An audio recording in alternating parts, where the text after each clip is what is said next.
विकसित भारत का सपना जितना बड़ा है उतना ही बुलंद हमारा हौसला है।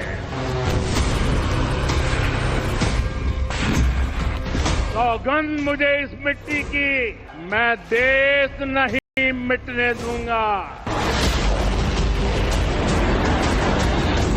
हमने 22 मिनट में आतंकियों के 9 सबसे बड़े ठिकाने तबाह कर दिए।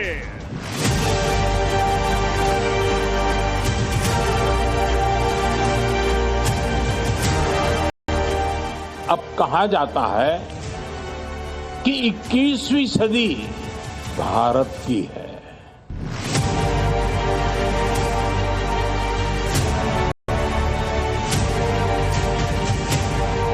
भारत की आजादी के जब 100 साल होंगे, वो शताब्दी हम विकसित भारत के रूप में मनाएंगे। सेवा, सुशासन और गरीब कल्याण, इस पे जो समर्पित 11 साल प्रधानमंत्री मोदी जी के नेतृत्व में कार्य हुआ है, वह स्वर्ण अक्षरों में लिखे जाने वाला कार्य हुआ है।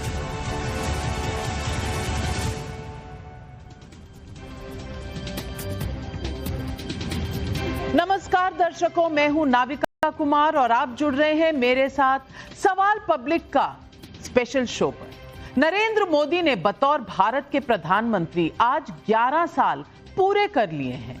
ये वो कालखंड है जिसमें भारत के नए स्वरूप को गढ़ा है। मोदी की लीडरशिप को देश के साथ साथ पूरी दुनिया ने देखा। भारत की राजनीति में हम लोग ये देखते आए हैं कि सत्ता में एक टर्म यानी 5 साल पूरा करने के बाद एंटी इनकम्बेंसी होने लगती है, लेकिन नरेंद्र मोदी पहली बार से ज्यादा दूसरे टर्म में मजबूत दिखे। तीसरे टर्म में आकर जरूर सीटें कम हुई।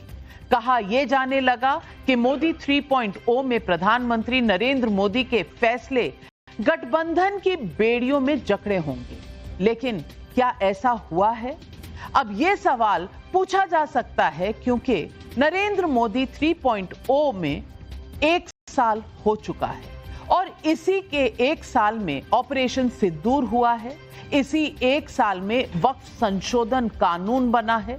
इसी 1 साल में संभल जैसे मुद्दे पर बीजेपी ने स्टैंड लिया है। पिछले 1 साल से देश 5 ट्रिलियन इकोनॉमी की तरफ तेजी से बढ़ा भी है, लेकिन मोदी के विरोधियों के पास ऐसी सारी बातों का काउंटर है, जैसे ऑपरेशन सिंदूर पर नरेंद्र सरेंडर, जैसे फूहड़ जुमला विपक्ष के नेता लेकर आए हैं, जैसे वक्फ सुधार बिल संसद से पास होने के बाद फिर भी सुप्रीम कोर्ट में अटका है और मोदी विरोधी इसे रोकने के लिए एड़ी चोटी का जोर लगाए हुए हैं। संभल जैसे मुद्दे पर मोदी विरोधी फिर से सांप्रदायिकता का फूटा फटा हुआ ढोल बजा रहे हैं। 5 ट्रिलियन वाली इकोनॉमी की तरफ तेजी से बढ़ते कदम को कांग्रेस अपनी उपलब्धि ज्यादा बताती है, मोदी की कम। राहुल गांधी इतने पर चुप नहीं हुए हैं। मैं आपको उनके ये बयान सुनवाना चाहती हूं। उधर से ट्रंप ने एक इशारा किया, फोन उठाया, कहा मोदी जी क्या कर रहे हो, नरेंद्र सरेंडर। ट्रंप साहब ने 11 बार बोला है, 11 बार कि मैंने नरेंद्र मोदी को सरेंडर करवा दिया। 11 बार बोला है पब्लिक में। नरेंद्र मोदी जी चू नहीं कर पा रहे हैं।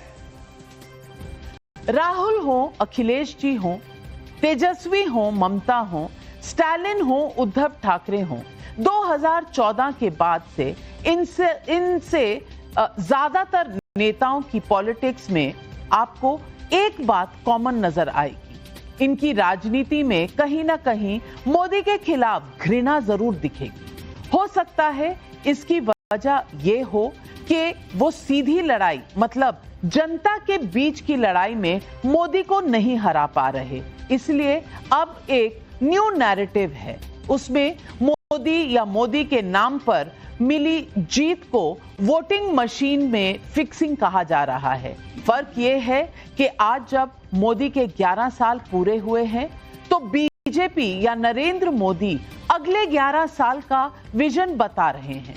दूसरी तरफ कंस्ट्रक्टिव तरीके से उस विजन के विरोध की जगह मजाक बनाना, देश की बात हो तो भी फूहड़ तरीके से पीएम मोदी को टारगेट करना और हर बात में विक्टिम कार्ड खेल जाना, ये सब होता है जनता के नाम पर और यही विरोधी दल कर रहे हैं। जनता के नाम पर कर रहे हैं, लिहाजा हमने जनता के बीच से ही एक डिटेल सर्वे कराया। इसमें ऑपरेशन सिंदूर से लेकर मोदी पर डायरेक्ट अटैक, मोदी और विपक्ष का रिश्ता, मोदी के 11 साल कैसे, ये सारे सवाल हैं।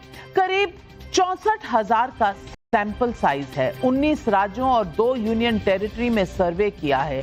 आमने सामने के सवाल से लेकर टेलीफोन पर बातचीत तक सब इसमें रखा गया है। आज जनता के बीच से जनता का सर्वे जिसे जेवीसी ने किया है और द जेवीसी पोल लेकर हम आपके सामने।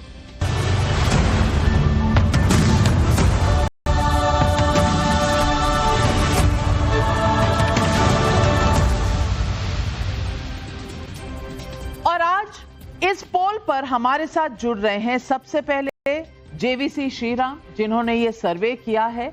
आपने पहले भी कई सर्वे किए हैं और सटीक निकले हैं जेवीसी।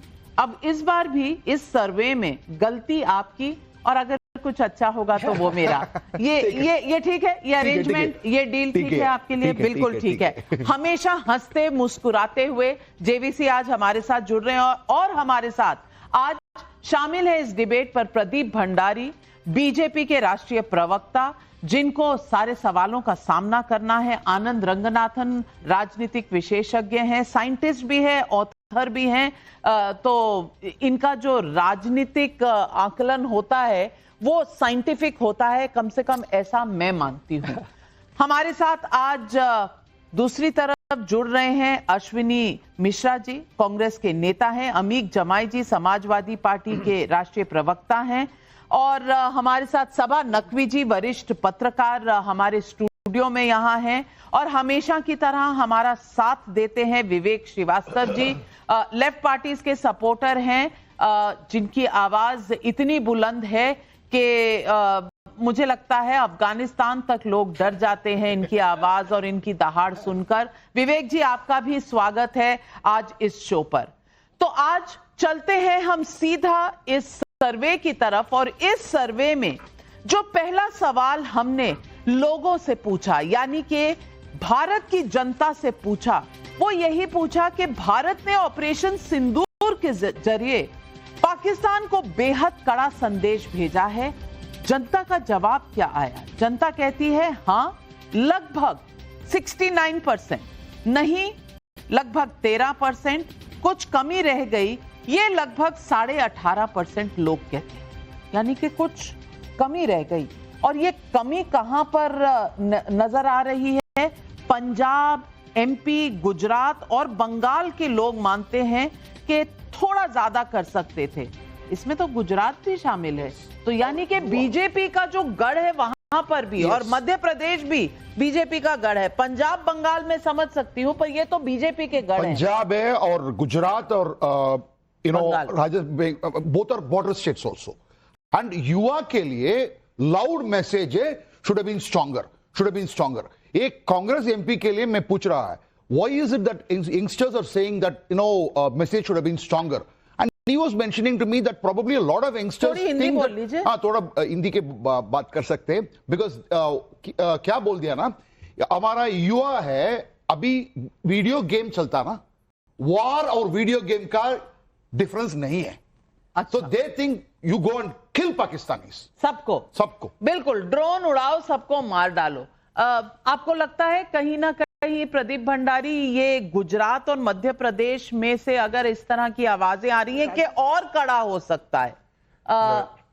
नविका जी, ये बहुत पॉजिटिव सर्वे है, क्योंकि अगर 68.7 47% लोग कह रहे हैं कि पॉजिटिव है, मतलब जो कांग्रेस पार्टी और विपक्ष के कोर वोटर्स हैं वो भी प्रधानमंत्री मोदी जी के साथ है। अगर इसको आप एक ऐसे सबसे क्वेश्चन के साथ करेंगे कि क्या प्रधानमंत्री नरेंद्र मोदी जी के अलावा कोई दूसरा प्रधानमंत्री होता तो क्या वो पाकिस्तान के अंदर घुस पाता, मैं आपको कह रहा हूं 90% से ज्यादा लोग कहते हैं कि नहीं घुस पाता। तो हमारे लिए तो ये विपक्ष का कोर बेस वोटर जो है इनके सर्वे और डेटा एनालिसिस के हिसाब से वो तो हमारे साथ में, इसको मैं अगर ट्रांसलेट करूं ये तो स्वीपिंग मैंडेट है और ये तो अच्छी बात है कि नेशनलिस्ट के साथ युवा को गुमराह बता रहे हो। मराठी में कहते हैं थांबा, ये सवाल पूछा है, आपको कैसे लगा कि एक ही सवाल में पूरा मैच सुलट गया? नहीं, अभी सवाल और भी है। सवाल दिल थाम के बैठिए। अगला सवाल जो हमने पूछा लोगों से, क्या ऑपरेशन सिंदूर के तहत पाकिस्तान के आतंकी ठिकानों पर अटैक की प्रक्रिया कुछ समय और चलनी चाहिए थी?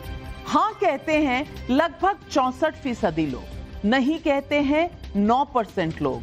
हमेशा इसी नीति के तहत काम होना चाहिए, ये 27% और लोग कहते हैं। यानी कि अगर आप देखें 63.6 और 27.3 तो लगभग 90% लोग जो हैं वो खुश हैं और कहते हैं हमेशा ऐसे ही काम होना चाहिए। तो अश्विनी मिश्रा जी आप बता दीजिए, ऐसा काम होना तो चाहिए था 2008 में 26/11 के बाद भी, लेकिन तब नहीं हुआ। यहां उरी के बाद भी हुआ, यहां बालाकोट में भी हुआ और अब पहलगाम के बाद भी हुआ।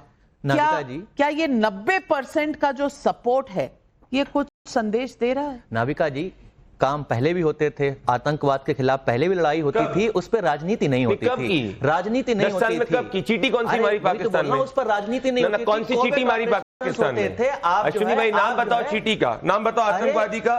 26/11 में लिख रहा हूं, आतंकवादी हमले के बाद पाकिस्तान में घुस के कौन से आतंकवादी को मारा, बताओ। जनरल्स के स्टेटमेंट पढ़िए, नाम बोलो, आपको याद होगा, नाम बोलो। भंडारी जी जरा ओपनिंग बैट्समैन है, पहले 2 बॉल तो पड़ने दीजिए। आपने तो बॉल से पहले ही उनको कैच आउट करने की कोशिश। का विषय नहीं है, पहले भी कोविड ऑपरेशंस बोलते थे, उनको कोविड ऑपरेशंस होते थे या आर्मी के जनरल्स ने खुद बोला हुआ है, उस पर राजनीति नहीं होती थी। मोदी जी खड़े होकर के चिल्लाते नहीं थे कि क्या उन सैनिकों के नाम वोट करोगे कि नहीं करोगे, जो कि बाय द वे अनकॉन्स्टिट्यूशनल भी है।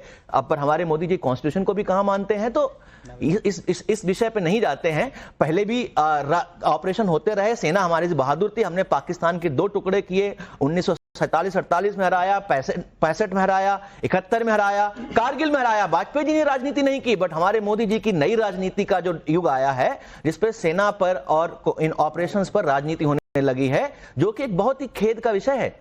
अच्छा, इस पर विचार करिएगा। आपने कभी इस्तेमाल नहीं किया, वो 71 का दौर शायद कहीं भूल भाल गए होंगे। लेकिन तीसरे सवाल की तरफ चलती हूं क्योंकि इस पर आनंद रंगनाथन जवाब देने वाले हैं। लेकिन भारत पाकिस्तान में सीज फायर को लेकर आपकी राय क्या है? हमने जनता से यह पूछा।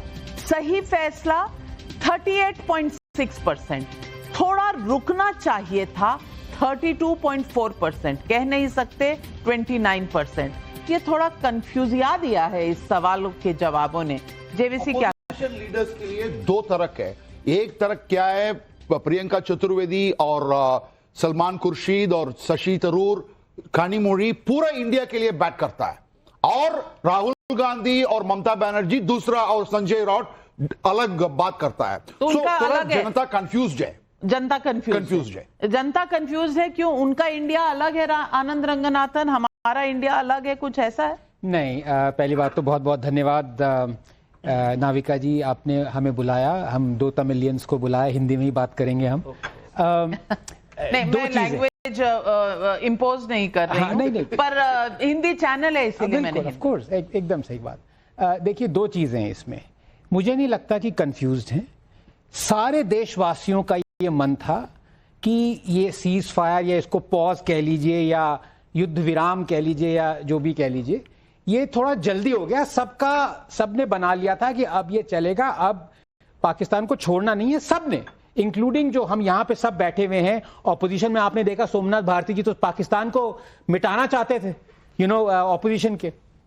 पॉइंट इज, एक तो वो है और एक दूसरा है, क्या सारे ऑब्जेक्टिव्स ऑपरेशन सिंदूर के फुलफिल हो गए थे? उन दोनों के बीच में अगर आप रैशनली देखें तो आप ये पाएंगे कि इट इज, मैं कहूंगा, इंडिया का, भारत का one of the most successful operations ever undertaken. और ये मैं लॉजिक पे बोल रहा हूं. अब अश्विनी जी हैं, मेरे मित्र हैं, इन्होंने कहा देखिए पहले भी ये सब हुआ था. तो इनसे भी सीधा सवाल है, मिलिट्री ऑफिसर्स ने कहा है, मिलिट्री जनरल्स ने कहा है कि इससे पहले सर्जिकल स्ट्राइक्स जो है बालाकोट से पहले नहीं हुई थी. आपने लाइन ऑफ कंट्रोल पे आपने भले ही कुछ एक्शन लिया हो, लेकिन जिस तरह का बालाकोट में हुआ, जिस तरह का ऑपरेशन सिंदूर वैसा नहीं हुआ था. On record air chief Dhanoa हैं जिन्होंने कहा कि 26/11 के बाद वो पाकिस्तान के टेरर हाइडआउट्स पे बॉम्ब करना चाहते थे. The late doctor Manmohan Singh ने परमिशन नहीं दी. पलियों में मेजर, मैं कह रहा हूं डॉक्टर मिस्टर धनोआ ने ये पब्लिक करी थी बात कि the then air force chief who was Fali ji who wanted to do this. So ये देखिए, इसमें ये फैक्ट है या सच है या गलत है, इसमें आप ओपिनियन नहीं रख सकते. फॉर एग्जाम्पल, आप ये फॉरेन सेक्रेटरी श्याम सरन का ये फैक्ट है कि during the UPA 630 square kilometres of eastern Ladakh was handed over to China. अब ये उन्होंने कहा है, अब इसमें कोई बीजेपी या संघी आके थोड़ा ना कह रहा है. तो जो फैक्ट है उनको टेबल पे रखिए, जो आपका सच है वो आप बताइए. नंबर 2, मैं इसमें आना चाहता हूं. फैक्ट ये है कि ऑपरेशन से भले ही लोगों का मन करे, मैं इसलिए कह रहा हूं कंफ्यूज नहीं है देश के लोग. देश के लोगों का मन था कि थोड़ी जल्दी हो गई, लेकिन अगर वो ध्यान से देखें, आप सही कह रहे हैं. और इसमें जो एक्स फैक्टर है वो ये है कि असम, ओडिशा, छत्तीसगढ़ में ये 3 राज्य हैं जिन्होंने कहा है कि ये आगे जाना चाहिए था, बहुत कुछ करना चाहिए. और ये एक्स फैक्टर मैं इसीलिए रख रही हूं क्योंकि ये सर्वे में जेवीसी जी ने ये इस पर बहुत काम किया है, बहुत मेहनत की है कि कहां से ये किस राज्यों से ये आ रहा है कि आगे और चलना चाहिए था, सीज फायर नहीं होना चाहिए. लेकिन अगले 2 सवालों पर चलते हैं. क्या पाकिस्तान सीज फायर का सम्मान करेगा? हां कहते हैं 15% लोग, नहीं कहते हैं 66% लोग. और ऑपरेशन सिंदूर जारी रह सकता है, ये लगभग 18.5% लोग कह रहे हैं. उसके बाद हमने ये भी सवाल पूछा, 5वां सवाल, कि पाकिस्तान का पानी रोके जाने पर आपकी क्या राय? सही डिसीजन था 41.7% लोग, गलत डिसीजन था 16% लोग, पहले ही कर देना चाहिए था 42% लोग कहते हैं पहले ही. यानी कि 80% से ज्यादा लोगों का ये था कि ये जो पानी इंडस वाटर ट्रीटी रद्द की है ये बहुत बढ़िया स्टेप था. अमीक जमाई जी, अब इस बात की तो मुबारकबाद दे सकते हैं कि प्रधानमंत्री ने जो कदम उठाए वो जनता सपोर्ट कर रही है. देखिए, ये जो सर्वे है 11 साल का, ये 11 साल क्यों, उत्तर प्रदेश का 9 साल भी इसमें जोड़ना चाहिए था. आज हमारे नेता माननीय राष्ट्रीय अध्यक्ष अखिलेश यादव जी ने इस बात को कहा है, तो 20 साल की बात करिए आप. देखिए, ये कोटर्मिनस थे, अरे 11 और 9 कोटर्मिनस थे. जोड़ लीजिए, यूपी के 9 साल भी जोड़िए भाई. 11 साल की क्या बात कर रहे हैं आप? कुछ भी लॉजिक छुट्टी में, लॉजिक आज गर्मियों की छुट्टी पर चला गया. ये कह रहे हैं जेवीसी साहब के सर्वे पे 11 साल ही क्यों सर्वे किया है, उसमें 9 और जोड़ लीजिए. हम तो आपको एक नई बात बता रहे हैं. अब आप दूसरी बात पर आइए. देखिए, पूरा देश 140 करोड़ की जनता, ये बात मैसेज है उसके अंदर. और नरेंद्र मोदी के खिलाफ, भारतीय जनता पार्टी के खिलाफ एक बहुत ही गुस्सा उसके अंदर है कि जो काम 24 घंटे में हमारी फौजें और आगे कर सकती थीं, अमेरिका के डर से, डोनाल्ड ट्रंप के खौफ से, अगर मैं भंडारी जी को बोलूं तो डोनाल्ड ट्रंप का नाम नहीं ले सकते इसके अंदर, हमारे इस कार्यक्रम के अंदर डोनाल्ड ट्रंप के नाम पे आप उसका विरोध नहीं कर सकते. अभी मैं आऊंगा आपके ऊपर.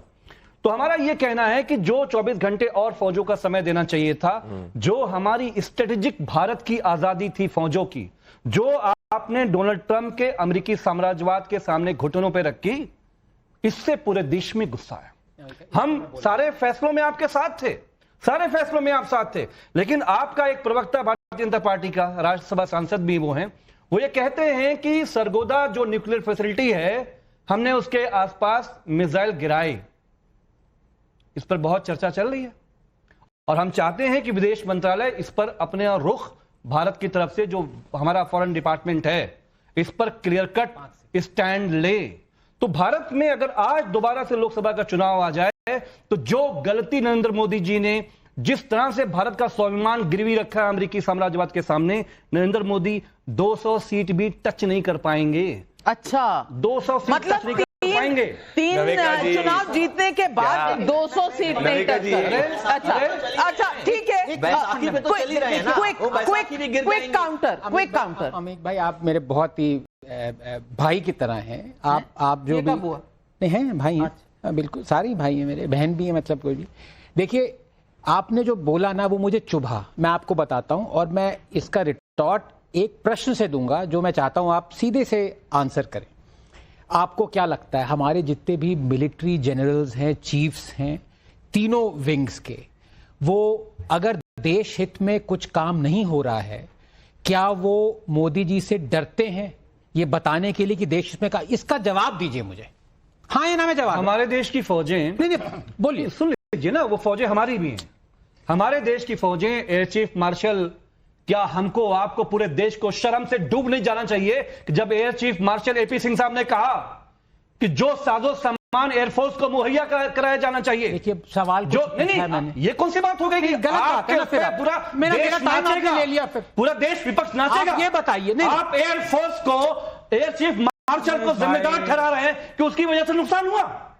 आप air chief marshal AP Singh को नहीं, अमीर जमाई जी, आप सही नहीं सुन तो रही। अमीर जमाई जी, हम सब कुएं में कूद जाना चाहिए। नरेंद्र सरेंडर सुनकर आप कूद गए क्या कुएं में? नरेंद्र सरेंडर सुनकर आप कूद गए क्या? एयर चीफ मार्शल हमारे देश का, जिसकी वजह से आज वोट नहीं, एक 10 सेकंड, जिसकी वजह से देश में वोट मांग रहे हो, एयर चीफ की वजह से, उनका यह कहना कि हमें साजो सामान समय पे मिल नहीं रहा है। जवाब देता हूं। आप हमारे देश के डिफेंस से खेल रहे हैं। मैं जवाब चाहिए 11 साल अमीर भाई रेपिटेटिव हो रहे हैं। प्रदीप जवाब दे रहे हैं, सुनिए। आज के दिन में अमीर जमाई को सीरियसली नहीं लूंगा, जिसको क्योंकि 11 और 9 का जोड़ के जो कह रहे 20 साल का रिपोर्ट कार्ड करना चाहिए, वो थोड़े सा आज ठीक स्थिति में नहीं है। तब भी भाई ये तो बहुत ही पॉजिटिव स्टेटमेंट है। यहां एक्सपेक्टेशन है कि यहां सामान मिलेगा। 26,000 करोड़ का डिफेंस एक्सपोर्ट है। 10 साल में इन्होंने ना एयरफोर्स को एक प्लेन खरीदने दिया, ना आर्मी को एक आर्टिलरी गन खरीदने दी, ना मशीन गन खरीदने दी। और ये तो ऐसे लोग थे कि बॉर्डर के पास रोड तक नहीं बनाते थे, कहते कि चीन को खराब लग जाएगा, पाकिस्तान को खराब लग जाएगा। क्यों नहीं छोड़ी कांग्रेस के साथ सरकार? क्यों नहीं समाजवादी पार्टी ने कांग्रेस के साथ में सरकार छोड़ी 10 साल में? अरे आप तो बता दो कि एक आतंकवादी का नाम, एक आतंकवादी का नाम बता दो जिसको मारा हो। 10 साल पहले डिफेंस सूट बूट पहने होना, आज सूट बूट पहने होना, एक आतंकवादी का नाम बता दो। मैं कह रहा हूँ एक आतंकवादी का नाम बता दो। अश्विनी जी, एक मिनट, मैं अगले सवाल पर जाना चाहती हूँ। मैं अगले सवाल नहीं, आप तो बहुत दलेर है। आतंकवाद पर एक्शन में पाकिस्तान का साथ देने वाले देशों के लिए आपकी राय, इस पर लोगों ने क्या कहा? इस पर जनता का जवाब है ऐसे देशों का बॉयकॉट होना चाहिए। लगभग 50% लोगों ने ये कहा। दुश्मन का दोस्त दुश्मन होता है, लगभग 50% ने ये कहा। और इसके बाद हमने ये सवाल पूछा, क्या डोनाल्ड ट्रंप ने ऑपरेशन सिंदूर पर अपनी प्रतिक्रिया से भारत को निराश किया है?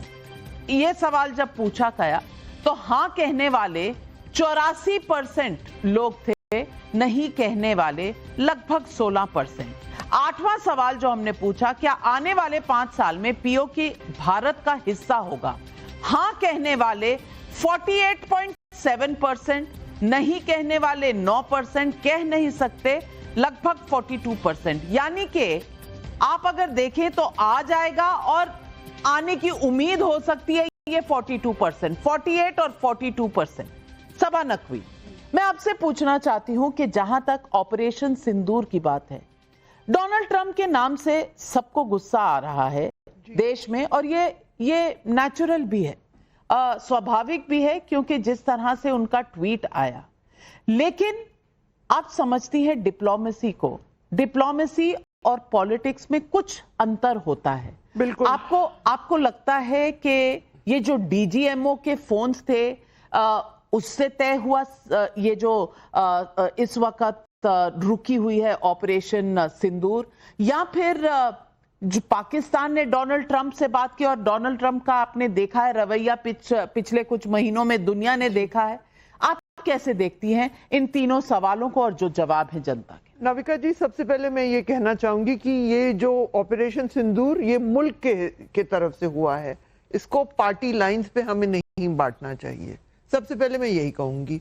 स्ट्रेटेजिक चीजें एग्जैक्टली क्या हुआ, मैं एक्सपर्ट नहीं हूं, क्या हुआ, कितने लॉसेस, एक चीज मैं यकीनन कह सकती हूँ क्योंकि मैं इतिहास समझती हूँ, पढ़ती हूँ, और कि इतने युद्ध हुए हैं पाकिस्तान के साथ पहले कि फ्यूचर में भी कुछ ना कुछ होगा। हमारा इतिहास ये ऐसा रहेगा, कुछ ना कुछ होगा।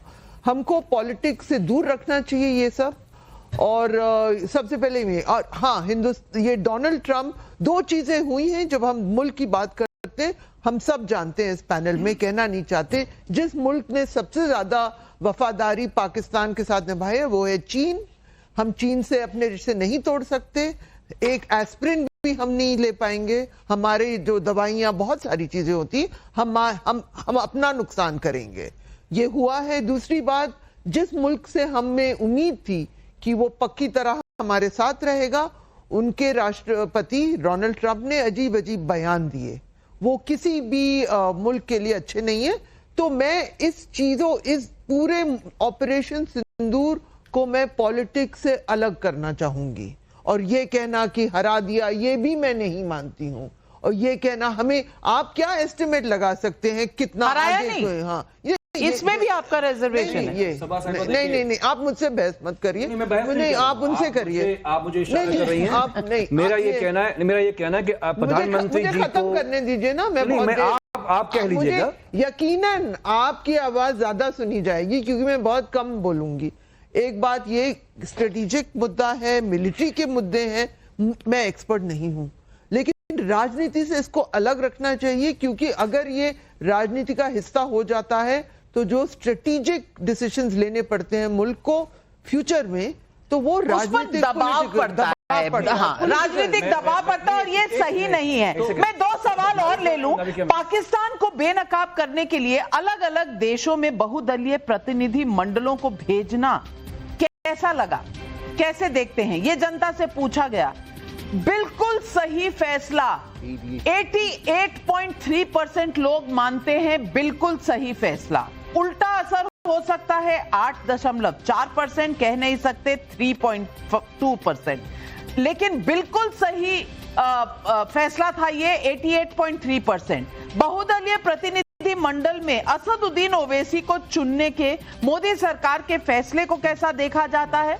मास्टर स्ट्रोक 82.2% लोग, गलत फैसला 3.4%, कह नहीं सकते 14.5%, यानी कि मास्टर स्ट्रोक 82%।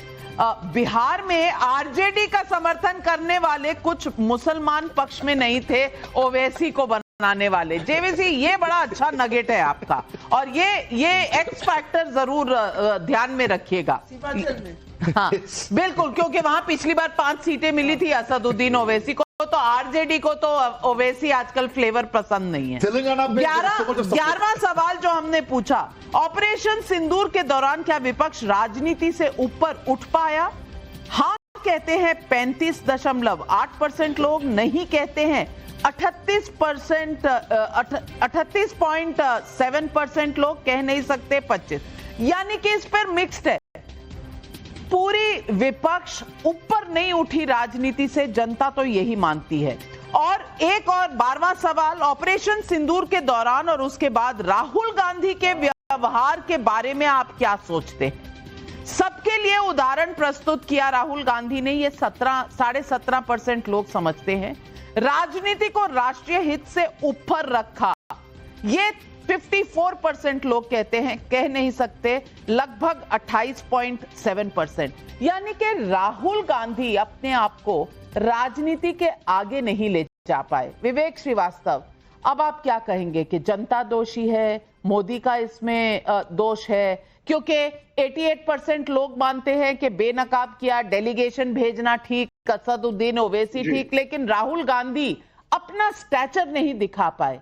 आपको लगता है कुछ अलग होना चाहिए? तो देखिए, जेवीसी जितना मर्जी अपने पोल्स में जो मर्जी दिखाएं, कुछ उपलब्धियां मैं आपको गिना देता हूं। ये 11 साल की, सबसे पहले पूरा विश्व पाकिस्तान के साथ खड़ा है, हम खड़े हैं अकेले, हमारा झंडा हम दुनिया में अकेले खड़े हैं। हम बिल्कुल खड़े हैं, हमारे साथ कौन दे रहा है बताइए ना। युद्ध के टाइम पे अफगानिस्तान हमारे साथ खड़ा था और कौन खड़ा था? युद्ध के टाइम पे हमारे पास सिर्फ अफगानिस्तान खड़ा था और कौन खड़ा था? पाकिस्तान को नविका जी ये नहीं बोल रहे हैं, शी जिनपिंग बोल रहे हैं, ये सीक्रेट एमओयू बोल रहा है, ये डोकलाम के वक्त हिंदुस्तान की सेना को कहते हुए कि भाई हिंदुस्तान की सेना पिटी गई, वो बोल रहे हैं। आपके सर्वे ने कहा कि दुश्मन का दोस्त हमारा दुश्मन है, ये रहा असली दुश्मन। राहुल गांधी के सर्वे से इसको जोड़िए, 50% राहुल गांधी भारत एक इमर्जिंग पावर है और इस वक्त वो असेंडेंसी पे चल रहा है, यानी कि ऊंचा उठता चला जा रहा है। इसमें सब खुश होंगे, देश की दुनिया की सारे देश खुश होंगे, ऐसा तो नहीं हो सकता। क्या इस बार इस युद्ध में ये नहीं देखने को मिला? नाविका जी, युद्ध के बहुत रिपरकशंस हो सकते हैं। दुनिया बदल रही है आजकल, डोनाल्ड ट्रंप के आने के बाद ट्रेड वॉर्स चल रहे हैं, चीन उभरता हुआ पावर है, ये सब दुनिया मानते हैं। डोनाल्ड ट्रंप काफी कुछ चीजें इसलिए कर रहे हैं कि अमेरिकन डोमिनेशन खत्म हो रहा है, ये सब हो रहा है। एक युद्ध रशिया यूक्रेन वो चलता जा रहा है, युद्ध से कुछ अंत में युद्ध से कुछ हल नहीं होता है। वो देखिए 3 साल से चल रहा है। आप गाजा की हालत देखिए, एक कंट्री है, मुल्क है, वो अभी तक मार रही है लोगों को। जो चाहे जो, मैं उन युद्धों पे बहस नहीं करना चाह रही हूं, जो कुछ भी हुआ है इस बहुत ही कॉम्प्लिकेटेड हुआ है। विपक्ष को हक है टेक्निकल सवाल संसद में पूछे, लेकिन ये कि दिखाना उसके एक रेटोरिक का एक अंदाज होना चाहिए। इस वक्त नहीं, मुझे कुछ प्रधानमंत्री की गलतियों पे बोलिए, तो बोलने दीजिए। नहीं, मैं अरे आप विपक्ष पे आप सुबह क्लास लगा रही हैं, कुछ बोलिए कि जो प्रधानमंत्री ने सिंदूर का जो बाजारीकरण मार्केटिंग सभा नकवी पत्रकार हैं और जितने दिन आपको राजनीति में नहीं हुए उससे ज्यादा उन्होंने पत्रकारिता की है।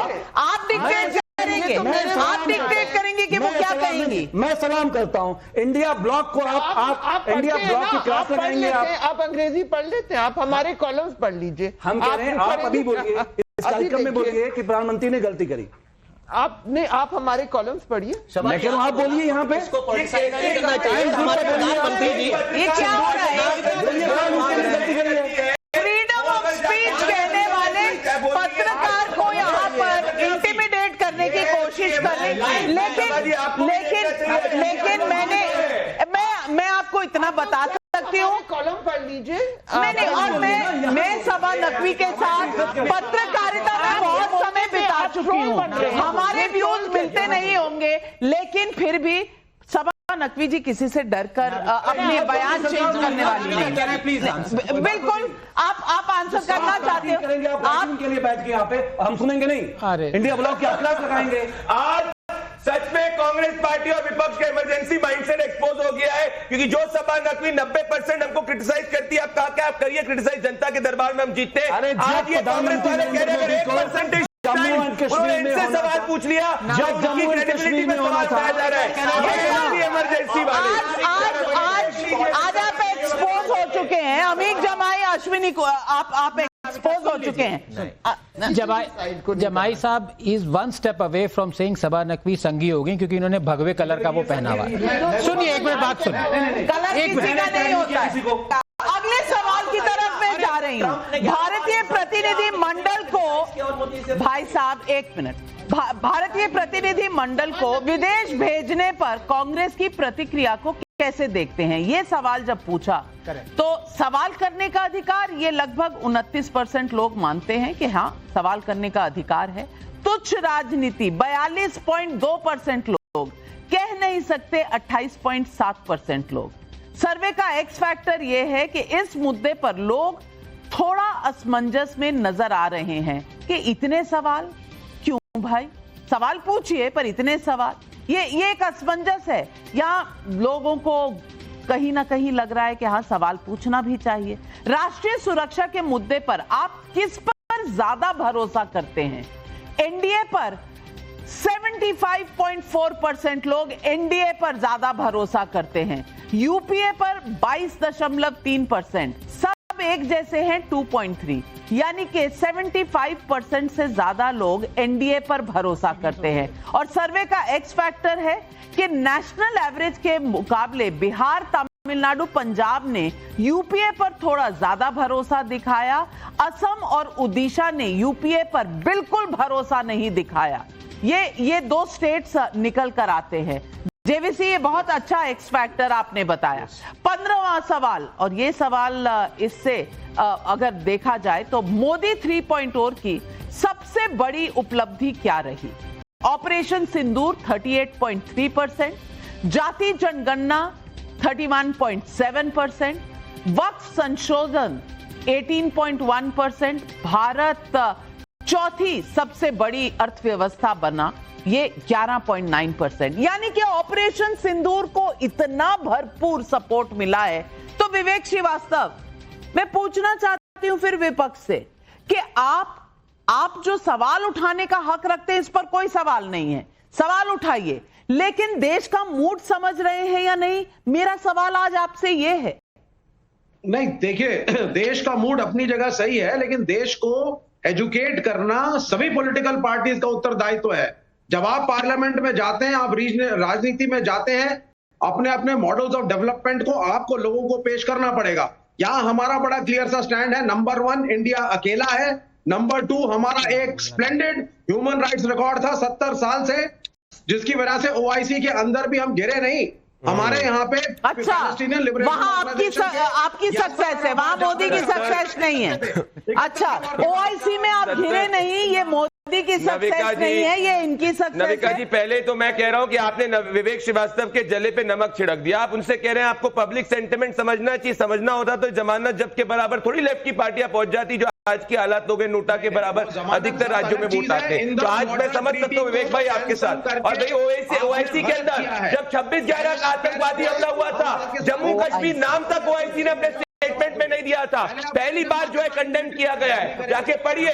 Listen to my question. जब आपने ऑपरेशन सिंदूर शुरू किया और हमारे जो फॉरेन मिनिस्टर है तो दे दिया सीडीएस तो हमने कहा मिलिट्री को अटैक नहीं करेंगे, मिलिट्री एस्टैब्लिशमेंट, नागरिक को अटैक नहीं करेंगे, हम सेलेक्टिव टेररिस्ट आउटफिट्स को अटैक करेंगे। आपने सिलेक्टिव टेररिस्ट आउटफिट मतलब ये पाकिस्तान नहीं, आपने तो उस दिन कहा रूल बुक के हिसाब से टेररिस्ट को देखना चाहिए, यानी माओइस्ट टेररिस्ट। आनंद रंगनाथन कहा था कि नहीं? अब मैं ये सबको ना इंडिया स्टैंडिंग अलोन इस पूरी ब्रिगेड को एक्सपोज करना चाहता हूं। देखिए विडंबना, देखिए नंबर 1, अगर इंडिया अकेले खड़ी है, इससे ज्यादा गर्व की बात देशवासियों के लिए कुछ नहीं हो सकती कि अकेले खड़े होके कोई विरोध में हो, हमने जो करना था वो किया। और एक यार Ashwini, this is very bad. ये देखो, मतलब ऐसे भी डिबेट नहीं हो सकती। फिर मैंने आपको इंटरप्ट नहीं करता। नहीं, अश्विनी जी आपका, मैं इसके बाद आपके पास, मतलब गलत बात आप बोलिए। क्योंकि ये अश्विनी जी जैसे ही लोग हैं जो कि कहते हैं कि 1971 में इंदिरा गांधी अकेले खड़ी थी, फिर भी उन्होंने जीता और मैं उनके साथ खड़ा हूं। मैं दाद देता हूं इस बात को कि 7th फ्लीट आ गई थी, America was against and she stood her ground. तो अकेले खड़े होना एक क्रेडिट है, वर्च्यू है। आप लोग नहीं समझेंगे क्योंकि आप देश के हित में काम नहीं करते। आप चाहते हो कि मोदी गिरे, इंडिया गिरे। That is the reason. अकेले खड़े होने में क्या प्रॉब्लम है? क्या प्रॉब्लम है अकेले खड़े होने में? और आपको एक बात बताऊं, जो ये आईओसी की बात कर रहे हैं, जो ये सारे हमारे अरब, सुनिए 1971 में बात, अरे यार 1971 में भी आप अलग थलग हो गए थे। 1971 मेरे को बोलिए, अक्सर पेपर आप जानते भी होंगे अक्सर थे कौन, लेकिन अक्सर पेपर्स में बताया गया है हमारे जितने भी 21 अरब हमारे दोस्त थे, भाई बहन थे, Egypt included, they all stood with Pakistan. Not one Arab country sided with Indira Gandhi and अस।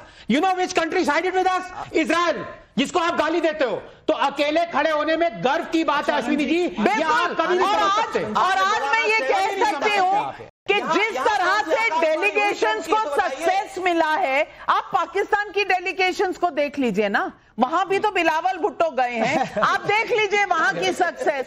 आप कह रहे हैं कि भारत अलग थलग बढ़ गया है, थोड़ा सा देख लीजिए आपने आसपास। लेकिन अगले सवाल पर समय की पाबंदी है, इसलिए अगले सवाल के बाद आप ही के पास आऊंगी अमीक जमाई जी। हमने अगला सवाल 16वां सवाल पूछा। 2014 के बाद से एनडीए की सबसे सबसे महत्वपूर्ण उपलब्धि क्या है? आर्थिक विकास 17.7%, अनुच्छेद 370 हटाना 15.7%, राम मंदिर का निर्माण 22.7%, पाकिस्तान के खिलाफ ऑपरेशन सिंदूर लगभग 44%। अब देखिए जनता किस तरफ खड़ी है। 17वां सवाल जो हमने पूछा, 2004 से 14 तक यूपीए की तुलना में प्रधानमंत्री मोदी के नेतृत्व में एनडीए का प्रदर्शन कैसा रहा? कोई तुलना नहीं, एनडीए बेहतर है 58.7%, दोनों बराबरी पर हैं 19.3%, यूपीए ने बेहतर प्रदर्शन किया 21.9%। यानी कि अगर आप देखें तो मैक्सिमम मेजॉरिटी लोग कहते हैं एनडीए का प्रदर्शन बेहतर है। आपके विचार में एनडीए का प्रदर्शन यूपीए से सबसे बेहतर कहां रहा? आर्थिक क्षेत्र में 14%, आतंकवाद के खिलाफ 43.7%, गरीबों का कल्याण 18.8%, महिला सशक्तिकरण 23.47%। और इसमें एक्स फैक्टर यह है कि डीबीटी यानी कि जो डायरेक्ट बेनिफिट ट्रांसफर जो आपके खाते में आ जाता है, उसमें लोगों ने माना कि मुफ्त राशन भी अहम मुद्दा बनकर सामने आया है और महिलाएं एनडीए के पक्ष में हुई हैं। और 19 सवाल जो हमने पूछा, 19वां सवाल, पिछले 11 साल में प्रधानमंत्री मोदी के नेतृत्व में एनडीए के प्रदर्शन को आप कैसे देखते हैं? बहुत अच्छा 55.4%, बेहतर होने की संभावना यानी गुड और वेरी गुड में आप देख लीजिए तो 77% लोग, खराब 22.9, 77% लोग कहते हैं कि अच्छा परफॉर्मेंस रहा। क्या नरेंद्र मोदी भारत के सबसे निर्णायक प्रधानमंत्री हैं?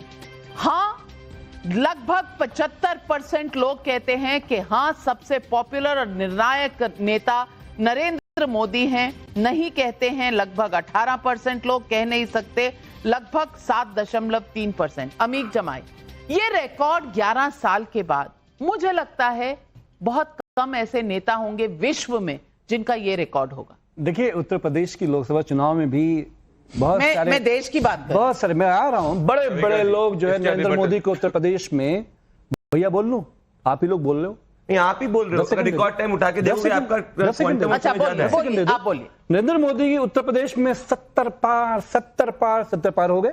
वाराणसी का लोकसभा का चुनाव हारते हुए प्रधानमंत्री बचे हैं। 1.5 लाख जो 22 साल से चुनाव नहीं हारा और जो 22 साल से सत्ता में नहीं आया वो बताएंगे। हम ऐसे नहीं आप बताओगे, क्या बात कर दी? हम ऐसे बात नहीं करेंगे।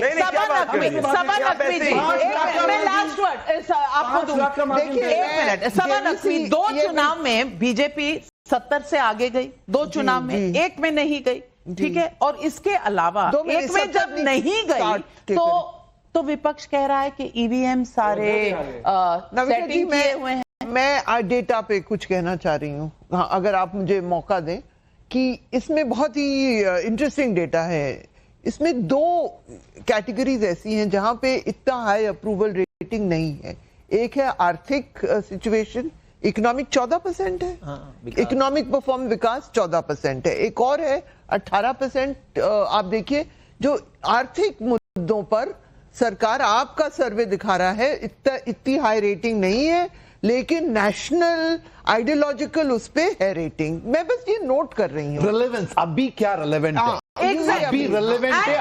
अगर आप 11 साल का पूरा विश्लेषण करें तो प्रधानमंत्री नरेंद्र मोदी आज भी 75% की अप्रूवल रेटिंग लेकर आते हैं कि सबसे अच्छी सरकार उन्होंने दी है और सबसे निर्णायक सरकार उन्होंने दी है। और एज अ नेता आज भी 75% से ऊपर पॉपुलैरिटी रखना, जबकि पब्लिक लाइफ में वो 2001 से चल रहे हैं। पहले चीफ मिनिस्टर, फिर प्राइम मिनिस्टर। 11 साल प्राइम मिनिस्टर रहने के बाद 75% की अगर अप्रूवल रेटिंग हो तो आनंद रंगनाथन, आप इसे क्या कहें?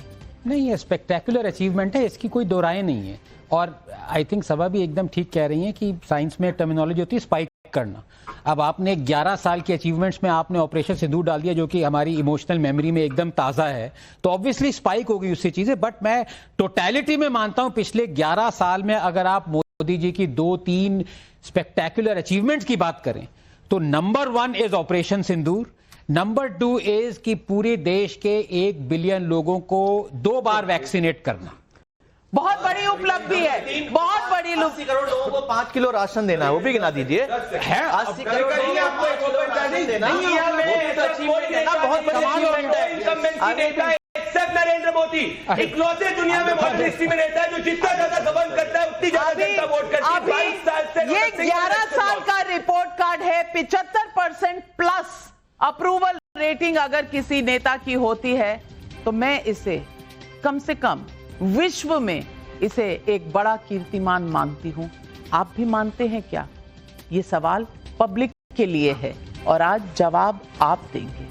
आज तमाम पैनलिस्ट को धन्यवाद करती हूं और दर्शकों आपसे लेती हूं इजाजत। नमस्कार, फिर मिलेंगे कल।